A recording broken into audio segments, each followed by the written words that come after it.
ভূমিধসের কারণে মঙ্গলবার সিকিমের তিস্তা নদীর ওপর বিদ্যুৎ উৎপাদনের জন্য নির্মিত একটি বাঁধ ক্ষতিগ্রস্ত হয়েছে। সোশ্যাল মিডিয়ার ভিডিওতে দেখা গেছে পাহাড়ের ওপর থেকে নেমে আসা ভূমিধস বাঁধটির ওপর আছড়ে পড়ায় বাঁধ ভেঙে যায়।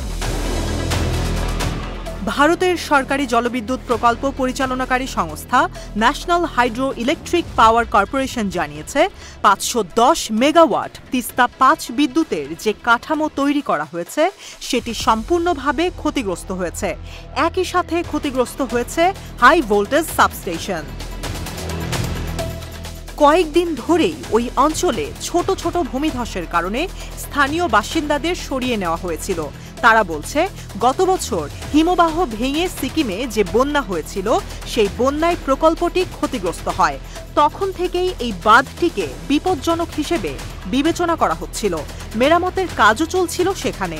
এই নিয়ে গত এক বছরে ২ বার ক্ষতিগ্রস্ত হল সিকিমে তিস্তা নদীর ওপর নির্মিত বিদ্যুৎ উৎপাদনকারী বাঁধ। সিকিমের বাঁধ ভেঙে যাওয়ায় ডুম্বুর লেকের পানি ধারণ ক্ষমতা ছাড়িয়ে যায়। এদিকে ১৯৯৩ সালের পর প্রথমবারের মতো খুলে দেওয়া হয়েছে ভারতের ত্রিপুরার ডুম্বুর জলাধারের বাঁধ।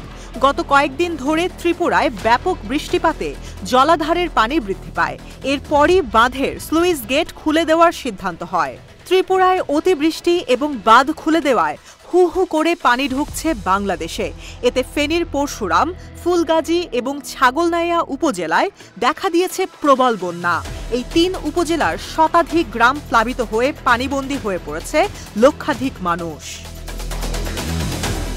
নোয়াখালীর ৯টি উপজেলার মধ্যে ৮টিতেই জলাবদ্ধতা প্রকট আকার ধারণ করেছে। অবনতি হয়েছে খাগড়াছড়ির দীঘিনালার বন্যা পরিস্থিতিরও। চট্টগ্রামের ফটিকছড়ি উপজেলার ১৮টি ইউনিয়নের সবকটি বন্যায় প্লাবিত। টানা বৃষ্টির সাথে পাহাড়ি ছড়া ও নদ নদী দিয়ে তীব্র বেগে ভারত থেকে আসছে পানি। এতে কুমিল্লা, ব্রাহ্মণবাড়িয়া, সিলেট এবং মৌলভীবাজারেও দেখা দিয়েছে বন্যা।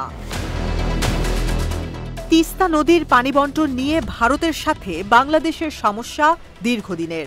সে কারণে সোশ্যাল মিডিয়াতে প্রশ্ন উঠেছে, তাৎক্ষণিক বাঁধ খুলে দেওয়া ছাড়া ভারতের অন্য কোনো উপায় ছিল কিনা?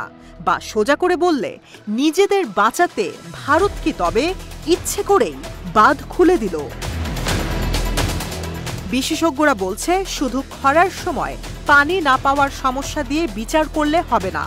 পুরো বিষয়টিকে একটি সামগ্রিক সমস্যা হিসেবে দেখতে হবে। বর্ষাকালে বাংলাদেশের উত্তরবঙ্গ সহ উত্তর পূর্ব ভারত এবং সিকিমে প্লাবিত হয়ে অসংখ্য মানুষ মারা যাচ্ছে, সেটিও মাথায় রাখতে হবে।